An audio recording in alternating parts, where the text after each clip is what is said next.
네, 오늘 우리 하나님 말씀은 누가복음 20장 27절에서 40절 말씀입니다. 네, 누가복음 20장 27절에서 우리 40절 말씀입니다. 네, 우리 찾으셨으면 다 같이 한 목소리로 다 같이 읽으시겠습니다. 부활이 없다고 주장하는 사두개인 중 어떤 이들이 와서 물어 이르되 선생님이여 모세가 우리에게 써 주기를 만일 어떤 사람의 형이 아내를 두고 자식이 없어 죽으면 그 동생이 아내를 취하여 형을 위하여 상속자를 세울지니라 하였나이다. 그런데 칠형제가 있었는데 마지가 아내를 취하였다가 자식이 없이 죽고 그 둘째와 셋째가 그를 취하고 일곱이 다 그와 같이 자식이 없이 죽고 그 후에 여자도 죽었나이다. 일곱이 다 그를 아내로 취하였으니 부활 때 그 중에 누구의 아내가 되리이까? 예수께서 이르시되 이 세상의 자녀들은 장가도 가고 시집도 가되 저 세상과 및 죽은 자 가운데서 부활함을 얻기에 합당히 여김을 받은 자들은 장가가고 시집가는 일이 없으며 그들은 다시 죽을 수도 없나니 이는 천사와 동등이요 부활의 자녀로서 하나님의 자녀임이라.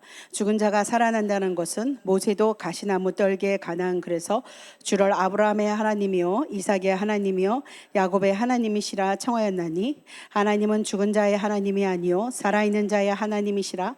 하나님에게는 모든 사람이 살았느니라 하시니 서기관 중 어떤 일이 말하되 선생님 잘 말씀하였나이다 하니 그들은 아무것도 감히 더 물을 수 없음이더라. 아멘. 네, 오늘 산자의 하나님 제목 갖고 말씀을 나눠보겠습니다. 여러분께서 오늘 많이 큐티로 서로 말씀들을 나눴을 텐데요. 우리 예수님 믿고 신앙생활을 하는 많은 분들이 이해되지 않고 마지막까지 믿기 어려운 것 중에 하나가 바로 부활입니다. 실제로 수십 년 신앙생활을 하고 나서도 여전히 이러한 기도를 드리시는 분들이 있는데 제가 아직 부활이 믿어지지 않습니다. 예수님의 죽으심과 대속 제사함은 믿어지는데 부활이 믿어지지 않으니 제게 믿음을 주세요. 네. 그렇습니다. 저는 부활의 축복이라는 말씀을 저는 39살에 그때 이렇게 이 말씀을 제가 접하게 되었는데 부활 후의 축복, 상급에 대해서 말씀을 하셨는데 너무너무 우울했어요. 왜냐하면 그 말씀이 저한테 와서 가슴에 닿지 않고 제가 이해도 되지 않고 그리고 내가 이때까지 39살 동안은 초등학교 제가 3학년 때부터 예수님을 믿었는데 제가 별로 한 게 없는 것 같아요. 그래서 제가 당장 죽는다 그러면은 저는 하늘나라에 가서 내가 어떤 상급도 없을 뿐만 아니라 진짜 이 부활에 대해서 제 마음에 이렇게 확 닿질 않았습니다. 그때 하나님께서 저를 이렇게 뚜껑을 안 열어주셔가지고 제가 그 말씀이 그랬는데 계속 들으면서 저한테 약간 이렇게 안심이 되는 게 내가 지금 현재 살아있으니까 나한테는 기회가 있다 하는 것이 굉장히 저한테 위로가 되더라고요. 그래서 그 부활의 그 축복에 대한 말씀이 굉장히 저도 그랬었는데 마찬가지입니다. 부활이 믿어지지 않는다. 네, 성도 여러분, 부활에 대한 믿음은 삼위일체와 더불어 우리의 이성으로 이해하기 어려운 신비 중에 하나입니다. 오늘날 부활을 믿지 못하는 사람들은 자기들의 불신앙을 근거로 여러 가지 가설을 만들었는데 예수님은 실제로 죽은 것이 아니라 의식불명의 홍수 상태에 빠진 후에 무덤에 묻혔다가 제자들에 의해서 빼돌려졌다고 얘기하는 그런 가설도 있고 부활의 사실이 알려질 것은 두려워하고 당시의 대제사장들과 장로들은 예수의 제자들이 죽은 예수의 시체를 빼돌렸다고 거짓 소문을 내기도 했다 하는 이런 말들이 있습니다. 오늘날에도 여러 가지 그럴싸한 이론과 가설로 예수의 부활과 신성을 부인하는 영화가 만들어져 세계적인 흥행을 떨치기도 하였습니다. 네. 예수님 당시에도 마찬가지예요. 부활을 믿지 않는 유대인 그룹이 있었는데 오늘 바로 우리 말씀에 나온 사두개인들이었습니다. 제가 사두개인들에 대해서 얘기를 많이 해드릴 것 같습니다. 사두개인들은 어떤 사람입니까? 사두개파라고도 말하는데 이들은 다윗 시대 대제사장이었던 사독의 후손이라고 합니다. 숫자가 굉장히 소수인데 바리새파 사람들과 함께 유대 제사장 가운데서 그 핵심적인 그런 세력을 형성하고 있던 사람들이 이 사두개인들입니다. 이들은 합리적이면서 현세적이었던 사람들로 친로마파라고 합니다. 그래서 정치적 경제적으로 기득권을 이들이 누렸어요. 그래서 모세 오경만 믿고 그 외에 유대인 경전, 율법, 전통 모두 부정한 것이 사두개인입니다. 그리고 당시 헬레니즘의 영향으로 이들은 부활도, 천사도, 영적 존재도 인정하지 않은 자들이 사두개인들이었습니다. 하나님의 예정과 섭리를 믿는 일은 거의 없었던 자들이 이 사두개인들입니다. 유대교 의결의 기관인 사내들인이라고 나오죠. 그 사내들인 공회를 장악하는 이 권력을 가지고 있던 자가 이 사두개인들이고, 유대인 사회 가운데 극소수이지만 굉장히 부자였다고 합니다. 네, 그래서 부유해서 그래서 높은 위치, 대부분 제사장이었습니다. 그래서 이들은 부활이 없다고 이들은 주장을 하면서 이 세상이 전부이고 죽으면 심판도 부활도 없다고 하는 것이 사두개인들이었습니다. 오늘 말씀에서 부활을 믿지 않는 사두개인들이 이 자신들이 부활을 믿지 않는 그럴싸한 이유를 설명하고 있는 말씀이 오늘 말씀입니다. 28절에서 33절까지 이 내용이 쫙 나오고 있죠. 이 내용을 얘기를 해드리면은, 선생님이여 모세가 우리에게 써주기를 만일 어떤 사람의 형이 아내를 두고 자식이 없이 죽으면 그 동생이 그 아내를 취하여 형을 위하여 상속자를 세울지니라 하였나이다. 그런데 7형제가 있었는데 마지가 취하였다가 자식이 없이 죽고 그 둘째와 셋째가 그를 취하고 일곱이 다 그와 같이 자식이 없이 죽고 그 후에 여자도 죽었나이다. 일곱이 다 그를 아내로 취하였으니 부활 때 그 중에 누구의 아내가 되리까? 이렇게 예수님께 묻고 있는 거예요. 이 사두개인들의 논리는 7명의 형제가 모두 한 여자와 결혼을 하였는데 부활이 일어난다면 이 얼마나 골치 아픈 상황이냐. 7명의 남편이 한 여자를 자기 아내라고 주장해야 하는 상황을 하나님이 허용할 리가 없다는 것입니다. 그러기에 부활은 있을 수가 없는 일이다. 하나님이 그렇게 이성적으로 믿지 않는 일을 할 분이 아니라는 것이다. 이렇게 이 사두개인들이 이런 생각을 가지고 있게 예수님한테 이에 대해서 얘기를 하고 있습니다. 사두개인들이 내세운 모세의 율법, 이 신명기 25장 5절에 나온 이 수헌법이라 그러는데요. 이것을 이것이 이 사람들은 이 수헌법의 내용은 갑작스런 죽음을 당한 사람의 가문이 계속 유지될 수 있도록, 그리고 그 가문의 재산이 없어지지 않도록 보호하기 위한 그런 법이었어요. 그 가장의 갑작스러운 죽음이 그 가문의 몰약으로 이어지지 않도록 하기 위한 이런 보호법이 이 수헌법인데, 이 불행을 당한 사람을 돕고자 하여 만든 법이에요. 근데 이 율법을 부활은 아무런 관련이 없는데 이것을 얘기를 하면서 부활이 있고 없고를 설명한 것이 아니에요.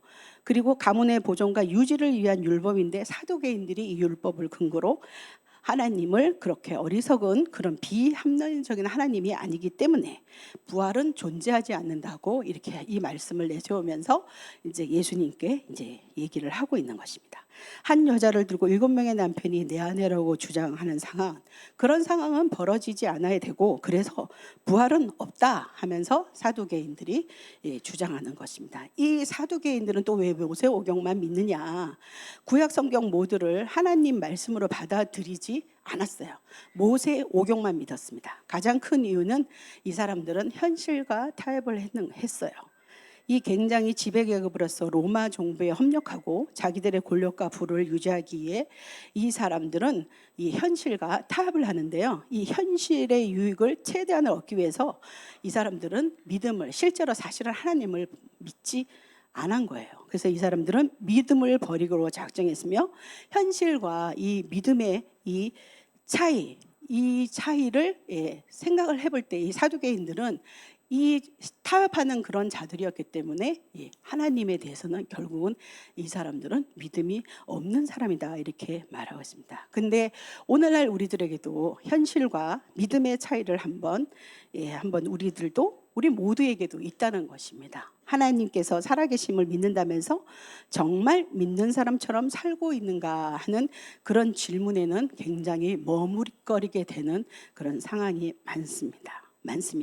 우리가 믿는 것과 우리가 살아가는 것 현실이 다를 때 우리 눈은 어디에 맞춰야 될까? 진리의 말씀, 하나님 말씀에 우리가 거기에 두어야 되는데 실제적으로 우리도 굉장히 현실적으로 타협을 하고 있는 우리의 신앙의 모습을 우리가 볼 수가 있습니다. 현실 타협, 그 다음에 믿음에 따라 사는 사람들, 그 말씀에 저는 오늘 그 말씀 중에서 35절 말씀을 좀 드리고 싶어요. 35절 말씀 한번 읽어볼까요? 저 세상과 및 죽은 자 가운데서 부활함을 얻기에 합당히 여김을 받은 자들은 장가가고 시집가는 일이 없으며, 네, 예수님께서는 죽은 자 가운데서 부활함을 얻기에 합당히 여김을 받은 자들이라고 이렇게 말씀을 하셨거든요. 누가 부활을 얻기에 합당히 여김을 받을 수 있을까? 이 현실주의자가 아닌 현실을 믿음의 눈으로 보고 믿음으로 현실을 극복하고 믿음으로 현실을 대항하여 싸우는 사람입니다. 네, 그렇습니다. 이 현실 타협, 믿음 이렇게 할 때 어떤 거이나 아무리 우리가 살면서 굉장히 고통스러운 일이 있습니다. 그리고 너무나 힘든 일도 있어요. 그리고 무섭고 두려운 일도 있어요. 그리고 불만족스러운 그런 일도 있고 손해 보는 것도 있어요. 그런데 믿음으로 근데 이거를 나의 신앙에 현실 타협이 들어가면은 여기에서 우리가 믿음을 우리는 잊어버리게 되는 거예요. 자, 믿음으로 하나님 말씀에 기쁨으로 순종하는 사람, 이런 어려움이 있습니다. 그러면서도 믿음으로 하나님 말씀에 기쁨으로 순종하는 사람, 그 사람이 부활함을 얻기에 합당히 여김을 받는 참된 그리스도인이라고 말씀드리고 싶습니다.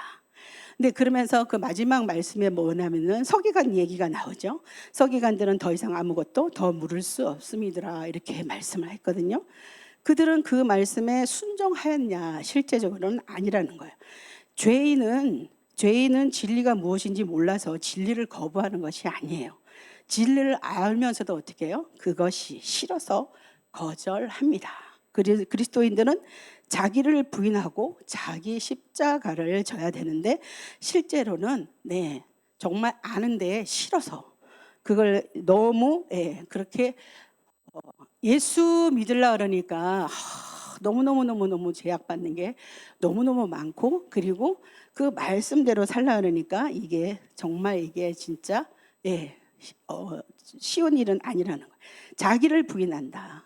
자기를 부인하고, 예수님은 제자가 누구냐? 자기를 부인하고 자기 십자가를 지는 자가 예수님의 제자가 될 수가 있다고 말씀하신 것처럼 우리가 신앙생활을 하지만은 내 생각이 있어요. 그리고 내가 권리를 주장할 수 있습니다. 근데 이 권리를 모두 내려놓으라는 그런 말씀이거든요. 자, 근데 모르는 것이 아니라 알면서도 싫어서 거절하는 자들, 그렇습니다. 이게 현실 타협하는 자들이죠. 이런 자들은 부활함을 얻기에 합당히 받지 못한 자의 특징이라고 말씀드리고 싶습니다. 그래서 오늘 성도 여러분, 믿음으로 우리가 현실을 바라보고 믿음으로 현실을 극복하고 믿음으로 현실을 대항하여서 싸우시는 그런 성도님들이 되시기를 이 시간에 축복합니다. 네, 사두개인들처럼 이렇게 비슷하게 주장을 하는 그런 것들이 우리들에게 오늘날에도 굉장히 우리가 적용을 보면은 이렇게 얘기를 해요. 인간은 너무나도 사랑하시기 때문에, 하나님이 인간을 너무나 사랑하시기 때문에 그 사람이 아무리 악하게 산다 할지라도 그 사람을 심판하거나 지옥에 보내시지 않으신다는 것입니다. 사랑의 하나님이 어떻게 사람을 지옥에 보낼 수 있습니까? 지옥은 실제로 존재하지도 않고 하나님은 사람을 심판하지도 않습니다 하고 이렇게 주장합니다. 그런데 말씀에 보면은 한 번 죽는 것은 사람에게 정하신 것이요 그의 심판이 있으리니, 성경은 분명 우리에게 죽음 후에 심판을 말씀하고 있거든요. 그러면서 우리 성도 여러분께 이 세상을 그래서 이런 걸로 이 허무한 이 세상이 굉장히 이 하나님을 믿지 못해 온전히 믿다는 게 굉장히 허망한 허망한 이런 지식으로 이런 난무하고 있을 때 사도 바울 선생님이 골로새서 2장 8절에 누가 철학과 헛된 속임수로 너희를 사로잡을까?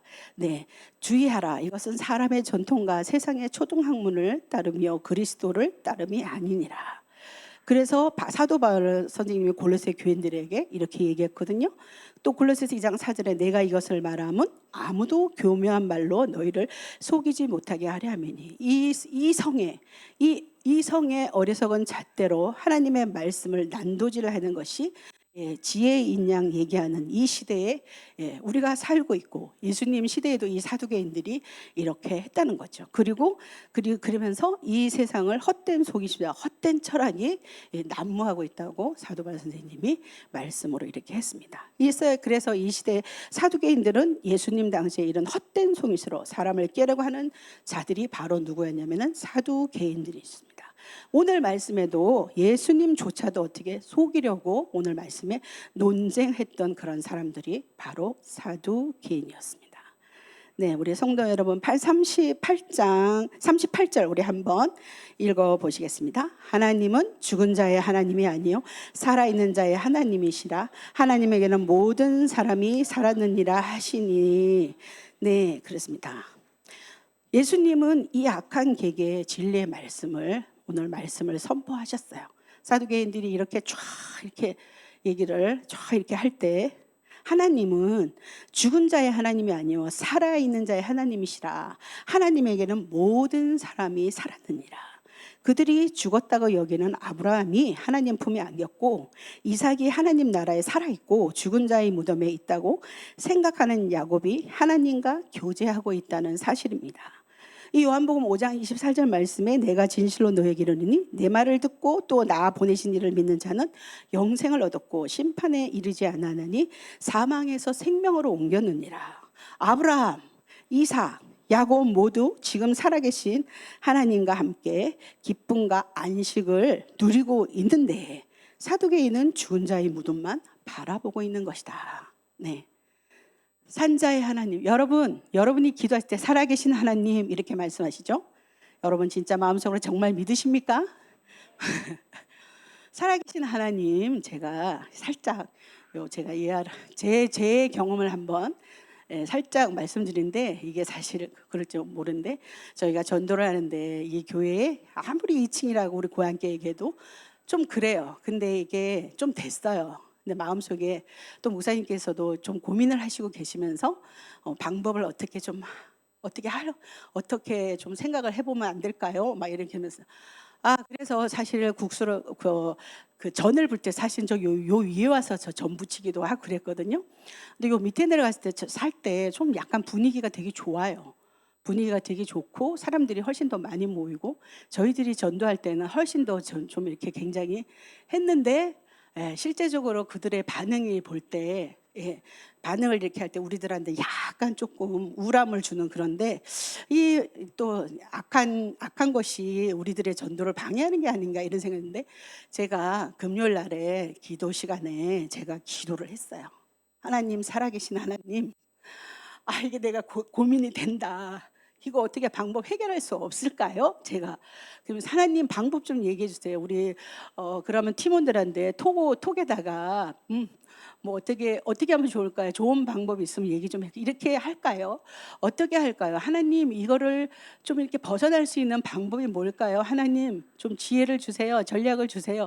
하나님 좀 대답해 주세요. 그랬는데 목사님이 설교 시간에 목사님도 고민하시면서 목사님께서 응답을 얻으셨는데 인내하라 이렇게 그렇게 말씀을 하시잖아요. 그래서 어머나 이건 살아계신 하나님이시다. 네.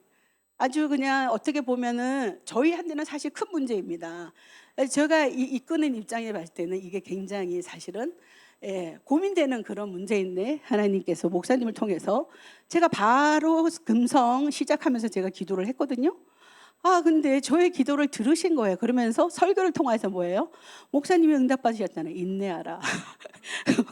맞아요.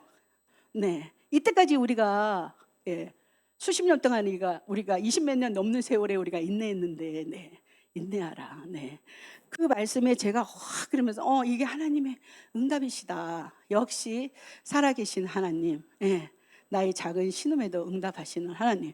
그래서 제가 나 이거 응답받았다고 그러면서 네, 살아계신 하나님. 여러분, 살아계신 하나님, 네, 그 하나님이라고 여러분이 실제로 입으로 기도하신데 정말 우리가 현실 타협을 하는 게 아니라 진짜 믿느냐, 진짜 믿음으로 하나님 나에게 정말 말씀하시고 나의 모든 것을 눈동자처럼 지켜보면서 내가 하는 모든 올려드린 기도 응답하시는 하나님, 살아계신 하나님, 네, 그 하나님을 여러분, 그 하나님을 믿으셔서 엄청난 축복을 받으시기를 바랍니다.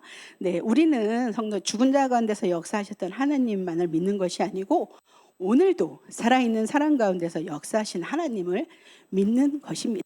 산자의 하나님은 지금도 하나님 나라에 살아있는 아브라함, 이삭, 야곱 가운데 역사하시고 계세요. 근데 오늘 이 시간까지 살아있는 우리들 가운데서 역사하고 계시는 하나님이십니다. 하나님은 오늘 살아있는 나의 하나님이시고 우리가 육체의 죽음을 겪고 나서도 계속 우리와 교제하시는 하나님심을 우리 성도 여러분께서는 고백하시기를 이 시간에 축복합니다. 예수님은 부활의 하나님이십니다. 그 부활의 하나님을 고백하는 오늘 우리 성도님들께서는 하나님 보좌의 우편에 앉으셔서 원수를 무릎 꿇게 하시는 예수 그리스도 우리 주 하나님을 경험하시기를 이 시간에 축복합니다. 악한 계계를 진리로 이기시는 예수님, 그 예수 그리스도와 함께 오늘 하루도 승리하시고 한 주간 동안 놀라운 축복이 우리 성도님들에게 임하시기를 축복합니다. 여러분, 저와 같이 한번 외쳐보겠습니다. 예수 부활, 나도 부활. 시작. 예수 부활, 나도 부활. 네, 기도하겠습니다. 하나님.